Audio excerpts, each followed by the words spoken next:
Cheers, I do buckaroos. How the heck are you? I am Tom the Whiskey Whisperer, even though I'm wearing a beer shirt here. I'm kind of, balancing both personas at the moment anyway. So I bought this a little over a month ago, actually, when we were in the Joplin area.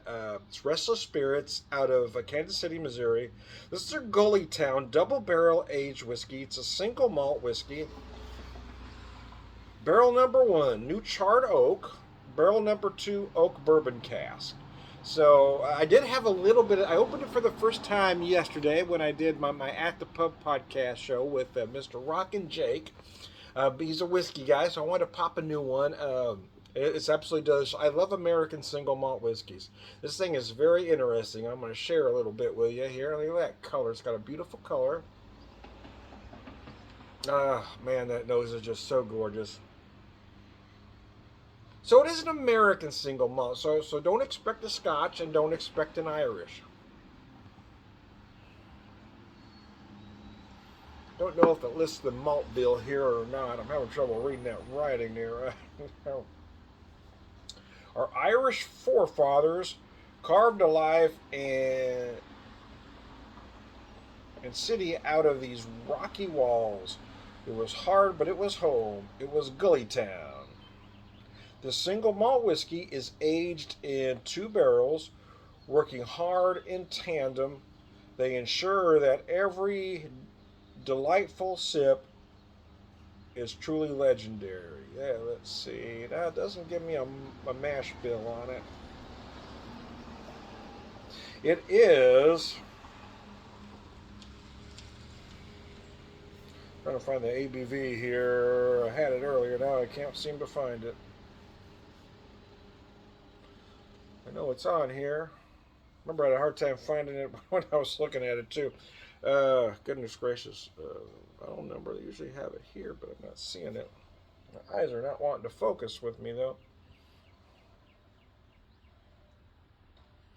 I know it's on here. For some reason, I'm just not seeing it. Good gravy. Anyways, I'm going to try to focus here.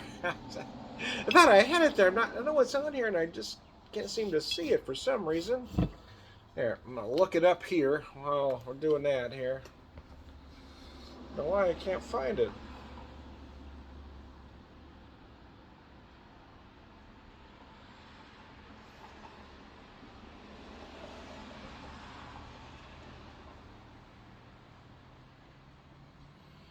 Let's look it up.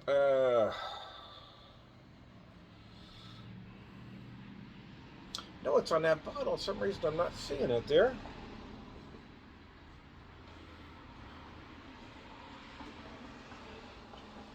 Got it here. Well, good Lord.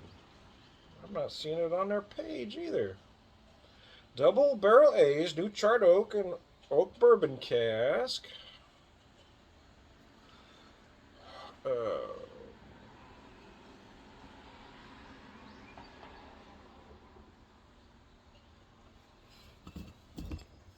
oh, there it is. Hang on. Let's see it now. Good Lord. I was having trouble getting my eyes to focus there. It is 46%, so 92 proof. Boy, that took a long time. Anyways, Tom, you should have had that figured out before you started. Yeah, no. I know. This is my first whiskey of the day, though.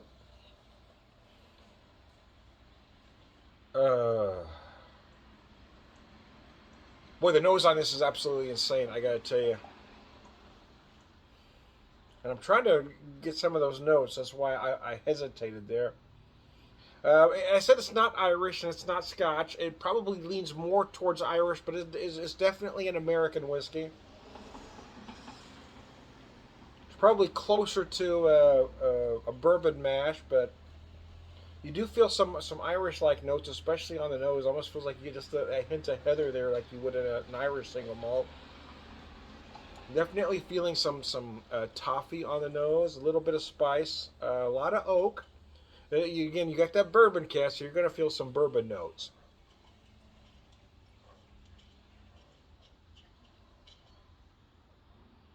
Oh man, Scotch drinkers hate when you use the word smooth. For some reason, it really irritates them. I've never had one Scotch drinker give me an adequate explanation why they hate the descriptor smooth. But anyway, but that could describe this whiskey among other things. I think if that's all you got to say, maybe that's the issue. But boy, there's a lot more to say about this whiskey. It is absolutely delightful. Again, you're going to find the usual suspects, right? A certain amount of toffee, although it is light, it's not as sweet as you might expect. You're going to find some vanilla, although again, it's a supporting character here. Got a lot of things going on there. You almost got this cigar malt like note.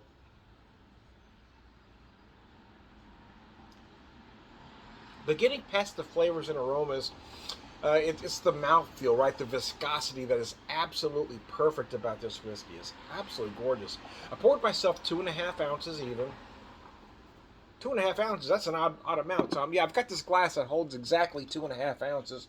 I think they're cordial glasses, but I kind of use it as a shot glass, right? It holds exactly 2.5 ounces, so I know. Well, I fill it to the top, pour it in there. I know I got a 2.5 ounce pour to start with, which is a nice amount. I don't understand the folks that want to fill the glass up to the top. Are you really going to drink that much? The truth is, if I'm going to drink that much, I'd rather pour a couple 2.5 ounces at a time rather than fill it all the way up. Where things could happen. It could get spilled. A bug could fly in. Things can happen. And you're not going to drink a glass that full in 5 minutes. I don't care how macho you think you are or what kind of image you're trying to portray. It just doesn't make sense to fill a glass all the way up to the top. I mean, it's just ignorant as all hell. Pour what you want to drink for that particular setting.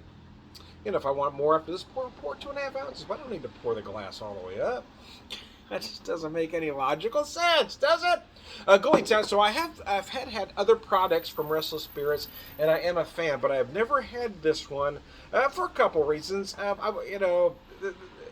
Mostly, my little I don't know what the word I'm looking for. My little idiosyncrasies, I guess maybe. There were just a couple reasons why I hadn't picked it up, but. I found it on a shelf for a fair price at a Jugs Liquor in Joplin, right around St. Patrick's Day, and I was picking up some Irish whiskey. But I want an American single malt too, so I picked it up, but I hadn't got around to opening it until yesterday when I did that at the pub podcast audio video. And that was nice. I really enjoyed it. Again, though, because I was doing other things, I only poured myself an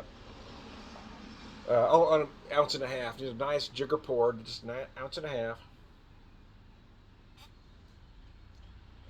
But right now, for the video, for the whiskey, I thought I'd pour myself a little nicer pour.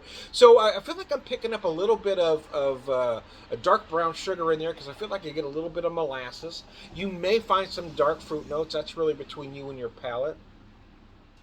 Some might feel raisins, some might feel date and or fig. That's between you and your palate. If you don't eat raisins, if you don't eat figs, if you don't eat dates, you're not going to taste those things. You may feel it as something else. That's why I say you may get. It really is up to you and your palate.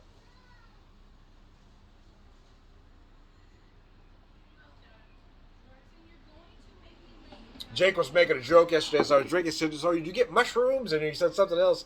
I said, "No." He started laughing, and we were kind of commenting on how pretentious some are when they're given descriptors. I get tobacco, I get leather, so I don't chew on leather, so but sometimes you get those tobacco-like notes. For me, again, I feel like it's almost cigar malt-like note to it. You may feel those leather-like notes. Again, it's all in how you want to interpret certain flavors and aromas. Bottom line, man, this is a beautiful, neat drinking whiskey. Typically, with all of my whiskeys, I will make them into a cocktail at some point or another, just out of curiosity. My cocktails of choice are typically a Manhattan, but sometimes an old-fashioned, sometimes a version of a martini. This particular whiskey, I gotta tell you, is probably going to be drank solely neat just because of the nature of the whiskey. This beautiful, rich, decadent single malt really ought to be drank neat, so that's probably how the rest of it's going to go. And I'm probably gonna, now that I had a little bit yesterday, I had a little bit today, I'm probably gonna just tuck it away and not look at it again until, well, my birthday's later in May, last part of May, so I'll probably have a little let myself have a little pour then, and then put it away again for a little bit. Bottom line, it's absolutely beautiful whiskey. I love it. But again, I've had, like I said, I've had other products from Restless Spirits, and I am a fan. I am Tom the Whiskey Whisperer, Whiskey Evangelist, prolific whiskey drinker, purveyor of wisdom, all around good guy. Cheers. Thanks for tuning in. Oh, that's I gotta tell you, man, that whiskey is just so gorgeous. Oh, Lord have mercy.